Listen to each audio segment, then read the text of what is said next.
Le géant américain Apple doit dévoiler ce lundi une nouvelle version de son iPhone 5 et de son iPad. La plupart des analystes du secteur ne prévoient pas d'annonce fracassante et s'attendent à une version actualisée de l'iPhone 5 afin de répondre à la demande des consommateurs qui préfèrent des téléphones aux écrans plus petits.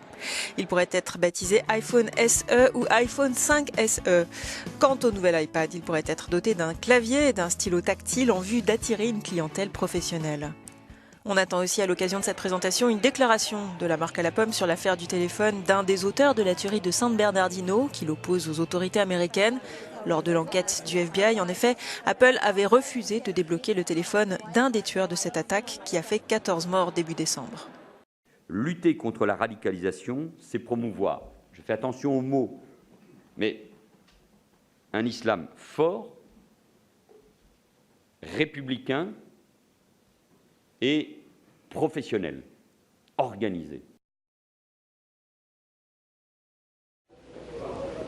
Barack Obama poursuit sa visite officielle historique à Cuba. Il a visité le mémorial érigé en mémoire du héros national José Martí, fondateur du Parti révolutionnaire cubain.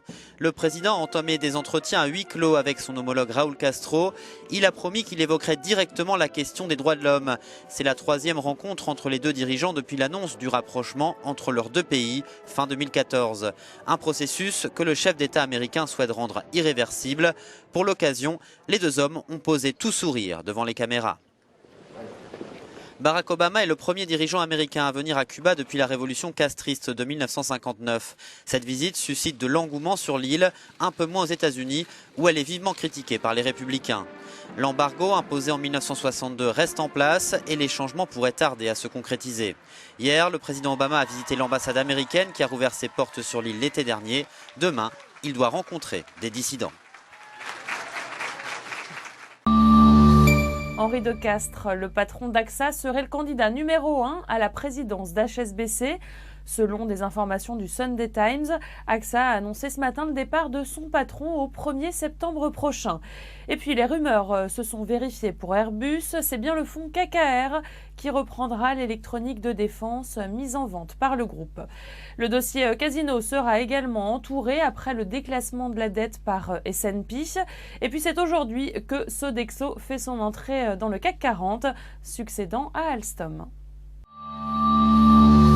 Notre gros plan ce matin sur la Fnac qui a pris note de l'offre en numéraire de Conforama Investissement, son concurrent, pour la reprise de Darty qui a donc pris une longueur d'avance. En outre, vendredi, le conseil d'administration de Darty a recommandé à ses actionnaires d'accepter l'offre de rachat de la filiale du groupe sud-africain Steinhoff International.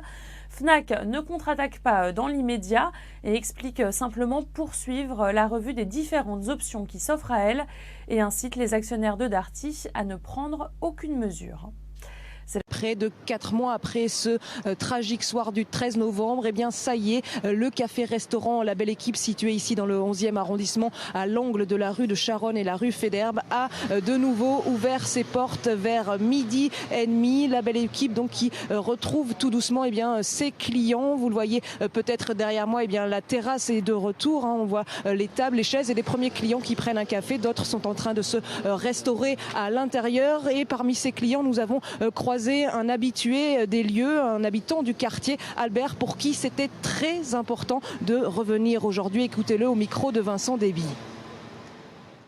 C'était pas plaisir de voir les fleurs tous les jours. C'était mon café avant le propriétaire. Donc ça m'a fait plaisir de recommencer à boire le café le matin. Voilà, ça me fait vraiment plaisir. Je suis un petit peu ému même. Cet habitué du quartier qui a tenu à venir ce matin, un autre habitant nous disait à quel point c'était important de nouveau avoir ce café et restaurant La Belle Équipe à nouveau ouvert pour toute la vie du quartier, pour aussi dire eh bien, que la vie reprend le dessus. Vous le disiez, La Belle Équipe, c'est le dernier établissement à rouvrir ses portes après le comptoir Voltaire, situé tout près d'ici sur le boulevard Voltaire, mais aussi le restaurant Casa Nostra, le Petit Cambodge, la Bonne Bière et le Carillon. Et puis il y aura bien sûr à la fin de l'année le Bataclan qui devrait à nouveau rouvrir.